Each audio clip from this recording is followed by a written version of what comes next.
देहरादून में मनाया गया शौर्य दिवस। मुख्यमंत्री पुष्कर सिंह धामी ने शहीदों को दी श्रद्धांजलि। शहीदों के परिजनों के साथ पूर्व सैनिकों को भी किया सम्मान।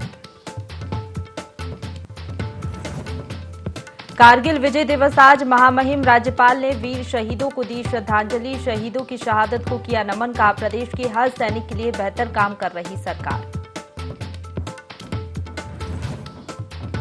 कैबिनेट मंत्री रेखा आर्या ने हरिद्वार में निकाली कांवड़ यात्रा। ऋषिकेश में होगा यात्रा का समापन। लिंगानुपात और महिला सशक्तिकरण को बढ़ावा देने निकाली गई यात्रा।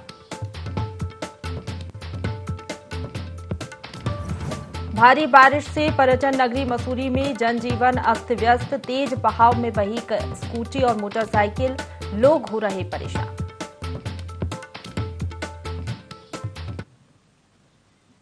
नमस्कार, देवभूमि लाइव में आप सभी का स्वागत है। आपके साथ मैं हूं प्रशंसा। बुलेटिन की शुरुआत करेंगे खबरों से, जहां कारगिल विजय दिवस के मौके पर retired lieutenant general Gurmeet Singh ने कारगिल युद्ध में शहीद हुए वीर सैनिकों को श्रद्धांजलि दी।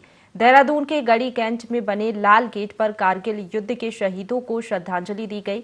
इस दौरान आर्मी के कई अधिकारी भी मौजूद रहे। आपको बता दें कि कारगिल दिवस को आज देश भर में शौर्य दिवस के रूप में मनाया जा रहा है। उत्तराखंड से भी कारगिल युद्ध में 75 वीर जवानों ने अपनी शहादत दी थी। उसी शहादत को याद करते हुए राज्यपाल ने कहा कि मेरी सरकार प्रदेश के हर सैनिक के लिए बेहतर काम कर रही है।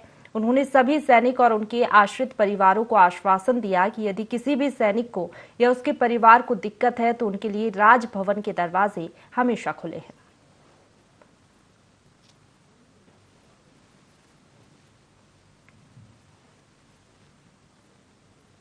कारगिल शहीद दिवस 23वीं वर्षगांठ आज हमारे लिए बहुत गौरव की बात है कि हमारे जवानों ने, हमारी भारतीय सेना ने, हमारे वीर सैनिकों ने जो साहस, शौर्य और पराक्रम का एक उदाहरण दिया कारगिल के अंदर।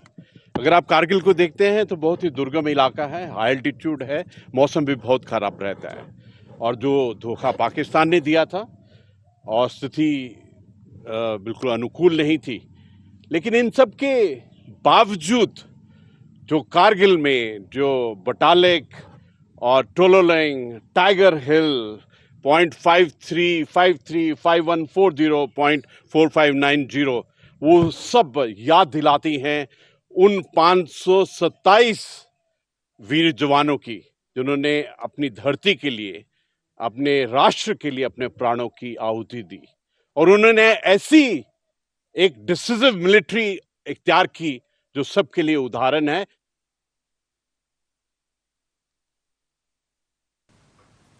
चमोली पुलिस द्वारा जगह जगह तीर्थ यात्रियों को जूस पिलाने का काम किया जा रहा है, जिसके बाद 4 धाम यात्रा पर आए श्रद्धालुओं ने चमोली जोशी मठ पुलिस की तारीफ की। उनका कहना है कि उत्तराखंड की पुलिस सही में मित्र पुलिस है। 4 धाम यात्रा पर आए सहारनपुर के बबलू का कहना है कि पहली बार बद्रीनाथ धाम की यात्रा पर आए हैं। जोशीमठ पुलिस द्वारा रास्ते में तीर्थ यात्रियों को जलपान कराया जा रहा है, जो कि एक अच्छी पहल है।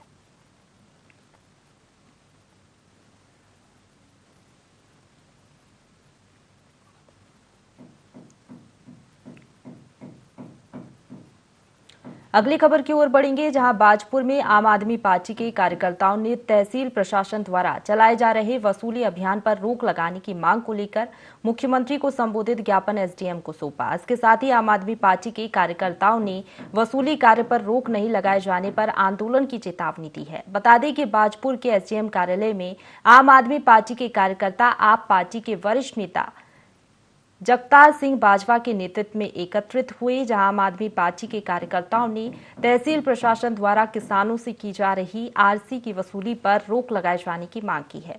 वरिष्ठ नेता जगतार सिंह बाजवा ने कहा कि तहसील प्रशासन द्वारा किसानों को उत्पीड़न करते हुए ऋण वसूली का दबाव बनाया जा रहा है। उन्होंने कहा कि अभी तक सरकार द्वारा किसानों को धान की फसल का भुगतान भी नहीं किया गया है।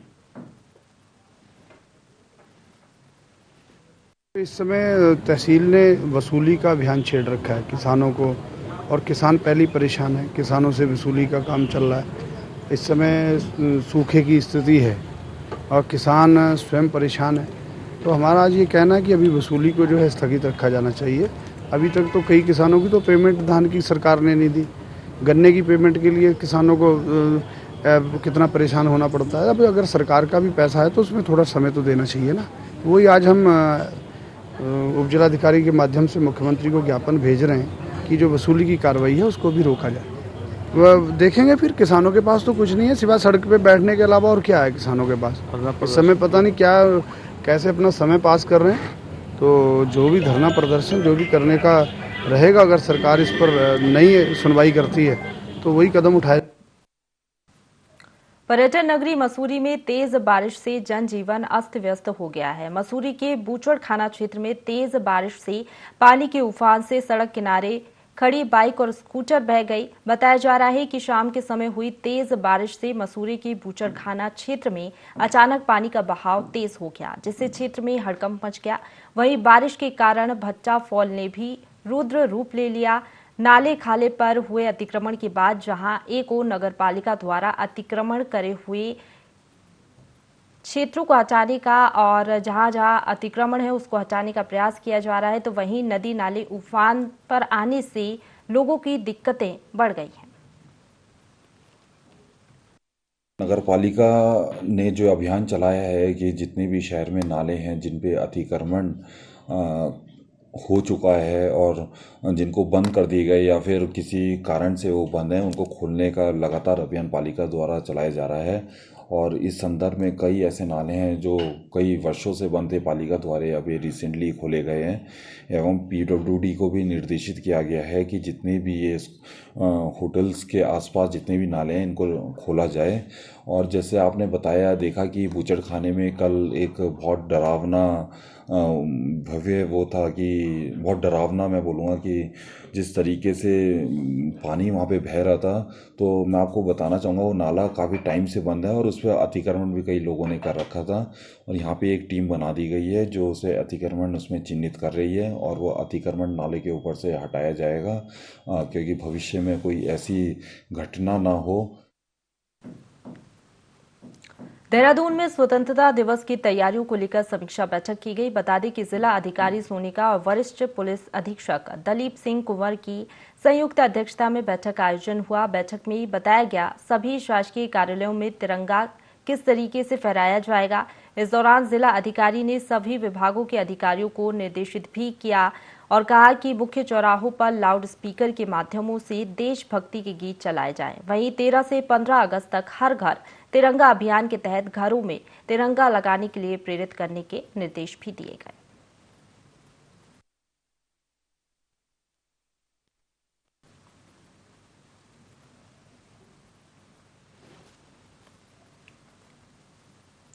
उत्तराखंड अपनी विशेष संस्कृति और परंपराओं के लिए देश विदेश में विख्यात है। आज भी यहाँ देवी देवता अपने भक्तों को दर्शन करने के लिए समय समय पर प्रकट होते हैं। चमोली के घुड़साल गांव में मां भगवती डोली में सवार होकर नगर भ्रमण पर निकली। वैदिक मंत्रोच्चारण और विधि विधान के साथ मां की डोली निकाली गई। इस दौरान पूरा गांव भक्तिमय हो गया। क्षेत्र की सुख समृद्धि के लिए मां भगवती केदारनाथ धाम तक ये डोली जाएगी।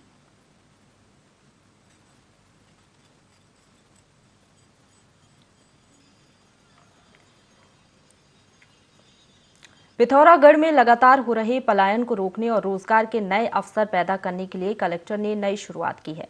जिला अधिकारी डॉक्टर आशीष चौहान ने उत्तराखंड की लोक कला एपड डिजाइन से तैयार साड़ी लॉन्च की है, जिसे हिलांस एपड साड़ी नाम दिया गया है, जो लोगों में खासा लोकप्रिय हो रही है। डिजाइनर दीपिका चंद ने इसे तैयार किया है। कलेक्टर ने स्वयं सहायता समूह की महिलाओं को एपड साड़ी के व्यावसायिक उत्पादन के लिए प्रोत्साहित किया, जिससे उनकी आजीविका में बढ़ोतरी होगी।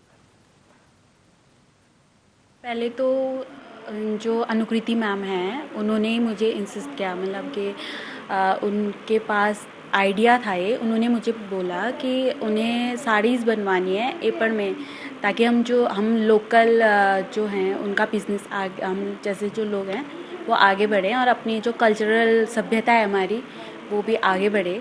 तो इस वजह से फिर जब मैम ने मुझे बोला कि साड़ी में हम इसे करना चाहते हैं, तो मैंने बोला ठीक है मैम, मैं ट्राई करूँगी। हमने भी ऐसे पहले को भी कुछ किया नहीं है, तो हमारे लिए भी पहला फर्स्ट एक्सपीरियंस है उसके ऊपर। तो फिर किया हमने वो, फिर अच्छा ही रिज़ल्ट आया उसका। देखते हैं अब इसको धीरे धीरे हम आगे वैरायटी में लाएंगे और जो हम चाहते हैं कि लोकल लोग हैं जो इसकी तरफ ज़्यादा अपना प्रोत्साहन दे लें लोग इसको। आज हम लोगों ने एपन साड़ी हम लोग लॉन्च कर रहे हैं और उस साड़ी की लॉन्चिंग के बाद में एपन के टेक्सटाइल में इस्तेमाल करने से रोज़गार सृजन या हमारी महिलाओं के लिए एक आय अर्जन की नई संभावनाएं खुलेंगी। और क्योंकि टेक्सटाइल लगातार काम में आता है और इसमें समहाउ जो कंजम्पशन है उस बढ़ पाएगा और एपन साड़ी का जो यूनिक डिज़ाइन है वो अगर मार्केट में अपनी जगह बनाता है तो निसंदेह हमारे क्षेत्र या हमारे लोगों को फ़ायदा होगा। इस संबंध में हम लोग एपन का जो डिज़ाइन है इनिशियल स्टेज पे वो रिलीजियस पर्पज़ पे बनाया जाता था, आंगन में या कुछ अन्य चीज़ों पे उसका प्रयोग किया गया है, लेकिन इस पर्टिकुलर उसमें टेक्सटाइल के अंदर ही उसे वीविंग के डिज़ाइन में कैसे डाला जा सकता है या फिर वुलन उसके थ्रू शॉल, स्टॉल और स्कार्फ्स पे कैसे डाला जा सकता है, और साथ ही अगर ब्लॉक प्रिंटिंग पे जाया जाए तो किस तरीके से इसकी कॉस्ट को कम किया जा सकेगा। इन सारी चीज़ों पे हमारा अभी रिसर्च। उत्तराखंड क्रांति दल ने आज अपना 44वां स्थापना दिवस सांस्कृतिक कार्यक्रम के साथ धूमधाम से मनाया। इस दौरान कार्यक्रम की अध्यक्षता कर रहे दल के केंद्रीय अध्यक्ष काशी सिंह एरी ने कहा कि दल को अब नई दिशा और दशा के रूप में नए सिरे से आगे बढ़ाना होगा। इसके साथ ही उन्होंने युवाओं और महिलाओं से यूकेडी में भागीदारी किए जाने का आह्वान किया। वहीं उन्होंने कहा कि वर्तमान परिदृश्य को देखते हुए दल के प्रत्येक वरिष्ठ से लेकर आम कार्यकर्ताओं को अपनी अपनी जिम्मेदारी का वहन करना होगा। इस दौरान उन्होंने भाजपा और कांग्रेस दोनों पार्टियों पर निशाना साधते हुए कहा कि दोनों राष्ट्रीय पार्टियों ने हमारे लिए जितने भी संसाधन दिए थे उन्हें अब हड़प लिया है, उन्हें बेच दिया गया है दोनों ही दलों ने, जिस कारण आज उत्तराखंड एक बिका हुआ प्रदेश बनकर रह गया है। अधिवेशन नहीं है, ये हमारा 44वां स्थापना दिवस का कार्यक्रम हम मना रहे हैं। अधिवेशन मौसम की वजह से हम लोगों ने आगे सितंबर अक्टूबर में करेंगे, लेकिन यहाँ दूसरा प्रश्न आपने पूछा है कि आगे की रणनीति क्या होगी स्थानीय निकाय चुनाव के बारे में या त्रिस्तरीय पंचायत चुनाव के बारे में, तो उसके लिए हम लोग काम कर रहे हैं। ग्राउंड लेवल पर सदस्यता अभियान चला हुआ है और जिलों में और केंद्र में भी जो संगठन है उसको ठीक करने का, रिवाम्प करने का हम लोग काम कर रहे हैं और जल्दी ही हम इसको करेंगे और आगे चुनाव की चुनौतियों का हम सामना करेंगे। जिस चीज़ के लिए हमने उत्तराखंड राज्य जो आज बना है इसके पीछे उत्तराखंड क्रांति, हमने ही मसूरी में 44 साल पहले इस राज्य की परिकल्पना की थी और हमने सभी पार्टियों को बुलाया था। बाद में ये प्रस्ताव हुआ, मैंने वो प्रस्ताव रखा कि जब तक हम हिमालयी राज्यों में सब जगह राज्य बन गए थे, केवल हमारा कुमाऊं और गढ़वाल रह गया था। हमने कहा ये तभी बनेगा जब हम एक आंचलिक, एक क्षेत्रीय पार्टी का निर्माण करें और सर्वसम्मति से वो प्रस्ताव पास हुआ।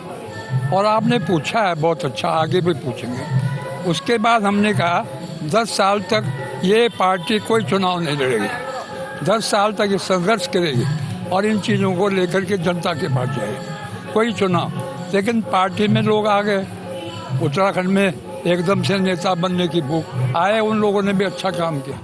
टिहरी जनपद के विकासखंड भिलंगना स्थित प्राथमिक स्वास्थ्य केंद्र पिलखी घंसाली में कार्यरत स्टाफ नर्सेज ने अपनी लंबित मांगों के चलते अस्पताल में काला फीता बांधकर कार्य बहिष्कार किया।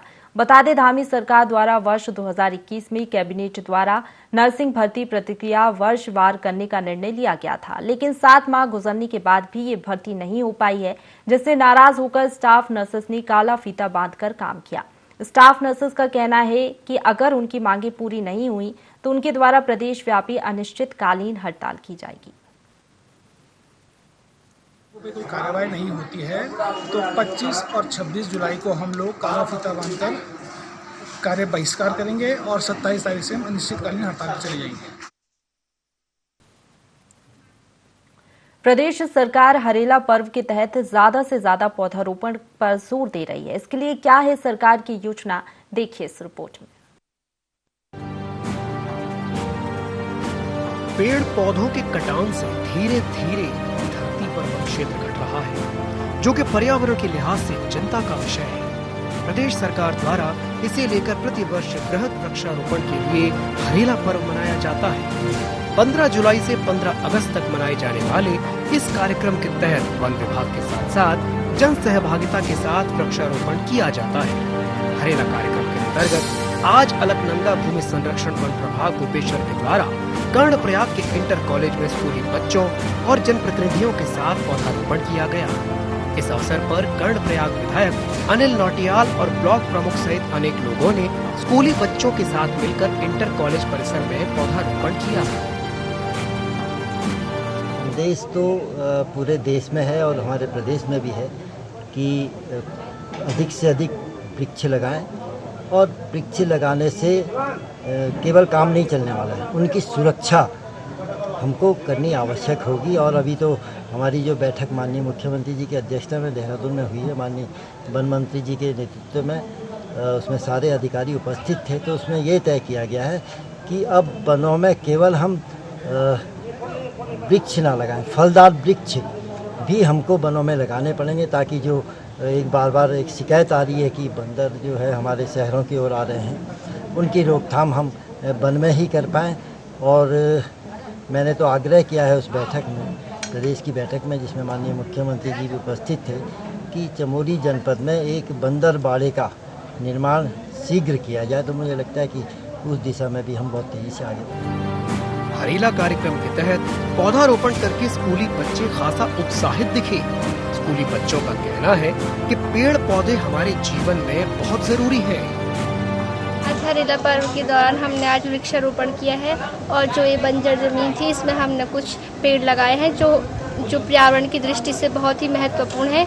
ये बहुत प्रकार के हमको लाभ प्रदान करते हैं और इनसे फल इत्यादि आदि लकड़ी आदि के इमारती लकड़ी आदि के इस प्रकार के पेड़ हमने आज लगाए हैं।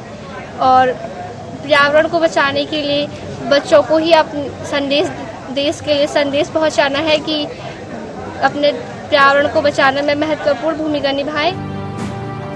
वन मंत्री के निर्देश पर हरेला कार्यक्रम को वन विभाग बड़े ही उत्साह के साथ मना रहा है। चमोली जिले में अलकनंदा भूमि संरक्षण वन प्रभाग के प्रभागीय वनाधिकारी ने कहा कि इन दिनों प्रत्येक वन पंचायत में फल एवं छायादार पौधों का रोपण किया जा रहा है। उन्होंने कहा कि हरेला कार्यक्रम के तहत कर्णप्रयाग इंटर कॉलेज परिसर में स्कूली बच्चों और जनप्रतिनिधियों के साथ मिलकर वृक्षारोपण करके समाज में अधिक से अधिक पौधारोपण का संदेश दिया गया। हरेला पर्व तो हमारी संस्कृति से जुड़ा है और हमारा एक प्रमुख पर्व है। इस वर्ष माननीय वन मंत्री जी का निर्देश है कि प्रत्येक वन पंचायत में 75 पौध लगाए जाएं, जिसमें 50% फलदार लगाए जाएं। इसके साथ साथ इंटर कॉलेज में सामुदायिक जगह ज़्यादा से ज़्यादा वृक्षारोपण किया जाए, जिससे जन आंदोलन का रूप ले सके। और उन्हीं के दिए गए निर्देशों के क्रम में आज हम राजकीय इंटर कॉलेज कर्णप्रयाग में वृक्षारोपण का हमने एक अभियान चलाया है, जिसमें हमारे इस क्षेत्र के ओजस्वी और बहुत ही सौम्य स्वभाव के माननीय विधायक श्री अनिल नौटियाल जी भी आए हैं। उनके साथ साथ यहाँ के नगर पालिका अध्यक्ष और ब्लॉक प्रमुख जी भी इसमें कार्यक्रम में सम्मिलित हुए हैं। इसके साथ राजकीय इंटर कॉलेज के 50-60 बच्चे भी सम्मिलित हुए हैं, जिससे बहुत ही अच्छा कार्यक्रम संपन्न हुआ है और करीब यहाँ 150 पौध लगाए गए, जिसमें लगभग 50% फलदार पौध आज रोपित की गई है। हम लोग पूरे प्रदेश में और पूरे अपने ज़िले में और अपने डिवीज़न स्तर पर, यहाँ तक कि अपनी वन पंचायतें और अपने ग्राम स्तर पर भी हमने इस हरेला के पर्व को एक हर्षोल्लास से मनाने का इस बार संकल्प लिया है। और प्रत्येक सरपंच और प्रत्येक ग्राम प्रधान को हमने निःशुल्क पौधे भी वितरण किए हैं और ये हरेला का प्रोग्राम हम जगह जगह जाकर के सफल बनाने में इसका पूरा प्रयास हम लोग कर रहे हैं। पर्यावरण को साफ और सुंदर बनाए रखने के लिए वृक्षारोपण अत्यंत जरूरी है, लेकिन हमें इसके साथ ये भी ध्यान रखना जरूरी है कि पौधे लगाने के साथ साथ हमें इनकी रक्षा भी करनी चाहिए। तभी प्रदेश सरकार द्वारा आयोजित ये कार्यक्रम सफल हो सकता है। कर्णप्रयाग से जितेंद्र पवार की रिपोर्ट। अल्मोड़ा जिले के विकासखंड सल्ट में वरिष्ठ पुलिस अधीक्षक के निर्देश पर नवनियुक्त एसओ सल्ट अजेंद्र प्रसाद ने बाहरी लोगों का सत्यापन अभियान तेज कर दिया है। वहीं सल्ट पुलिस ने क्वेरेला क्षेत्र में 4 मकान मालिक के खिलाफ 20,000 का जुर्माना वसूला है। साथ ही मकान मालिकों को हिदायत देते हुए कहा है कि बिना सत्यापन के किराएदार नहीं रखें। इसके साथ ही उन्होंने कहा कि सत्यापन अभियान आगे भी जारी रहेगा।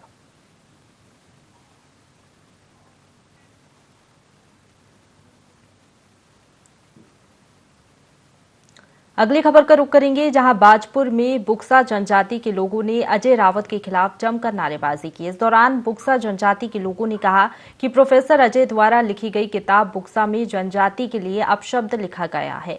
इसी विरोध के चलते राज्यपाल और राष्ट्रपति को संबोधित कर एसडीएम को ज्ञापन सौंपा गया। इस दौरान जनजाति के लोगों ने प्रोफेसर के खिलाफ जमकर नारेबाजी की। बता दें कि कुमाऊं यूनिवर्सिटी के प्रोफेसर अजय रावत द्वारा ये किताब लिखी गई है। किताब को लेकर बुक्सा जनजाति के लोगों में खासा आक्रोश बना हुआ है। साथ ही उन्होंने कहा कि यदि प्रोफेसर अजय रावत ने अपनी किताब से बुक्सा जनजाति के लिए लिखे अपशब्दों को नहीं हटाया और उनसे माफी नहीं मांगी तो वे अजय रावत के खिलाफ उग्र आंदोलन भी करेंगे। एक पुस्तक का विमोचन किया गया है अजय रावत के द्वारा, जिसमें हमें जो है लोहारों का वंशज बताया गया है, जो कि पूर्ण रूप से गलत है। हम लोग राजपूत, क्षत्रिय राजपूत के वंशज हैं और उन्होंने जो पुस्तक में दर्शाया है कि हम लोहारों की वंशज हैं, ये मैं इसकी घोर निंदा करता हूं। आपके चैनल के माध्यम से मैं अजय जी से पूछना चाहता हूं, क्या बुक्सा समुदाय में लोहार व्यवसाय का एक भी व्यक्ति आपको अगर मिले, या फिर किस आधार पे जो है आपने हमें लोहार बताया है? जनजाति के युवकों ने जो ज्ञापन दिया है, वो ज्ञापन महामहिम राज्यपाल को हमने ज्ञापन सौंपा है। जो अजय रावत ने बुक्सा जनजाति के प्रति इस तरह से लोहारों का वंशज बताया है, ये एक बहुत ही निंदनीय है। हमारे इतिहास में ऐसा ये पहली बार हुआ है जिन्होंने हम लोगों को इतना दर्द दिया है। अगर ये दर्द हमारा समाप्त अजय रावत द्वारा अपने पुस्तक से हटाया नहीं गया तो हमारा समस्त बुक्सा जनजाति समाज उग्र आंदोलन के लिए तैयार होगा। स्वास्थ्य विभाग के प्रभारी सचिव आर राजेश कुमार ने प्रेमनगर अस्पताल का औचक निरीक्षण किया है। बता दें कि इस दौरान एनएचएम निदेशक के साथ अस्पताल में प्रभारी सचिव को कई खामियां मिली, जिसके बाद तत्काल सचिव ने खामियां दुरुस्त करने के निर्देश दिए। इस दौरान प्रभारी सचिव का कहना है कि अस्पताल में कई तरह की अव्यवस्था सामने आई है, जिसको लेकर निर्देशित किया गया है कि इनका सुधार जल्द से जल्द किया जाए, जिसका दोबारा निरीक्षण किया जाएगा और कमी पाए जाने पर एक्शन भी लिया जाएगा। आज सब डिस्ट्रिक्ट हॉस्पिटल प्रेमनगर का निरीक्षण किया गया। मेरे साथ हेल्थ डिपार्टमेंट की टीम भी थी, नेशनल हेल्थ मिशन से डॉक्टर सरोज नेतानी भी साथ में हैं और इसमें 4-5 चीज़ों का निरीक्षण किया गया। सबसे पहले हम ओपीडी गए, ओपीडी में व्यवस्थाएं देखी और व्यवस्थाएं सेटिस्फैक्ट्री नहीं हैं और संबंधित एमओआईसी को निर्देश दे दिए गए हैं कि व्यवस्था को सुचारू रूप से चलाएं। इसके अलावा हम ड्रग स्टोर भी गए और सिस्टम के माध्यम से हमने चेक भी किया कि जो ड्रग्स सैंक्शन होते हैं गवर्नमेंट में, जो स्टोर में रखे गए हैं, वो एक्चुअली रिफ्लेक्ट कर रहे हैं कि नहीं डेटा में। तो स्थिति संतोषजनक पाई गई और मैंने हॉस्पिटल स्टाफ से कहा है कि मेरे साथ अभी 1 घंटे में पूरा डेटा शेयर करें और अगर इसमें कोई कोताही बरती जाती है तो we will take the necessary action. इसी के साथ बुलेटिन में फिलहाल इतना ही। खबरों का सिलसिला लगातार जारी है, आप बने रहिए हमारे साथ।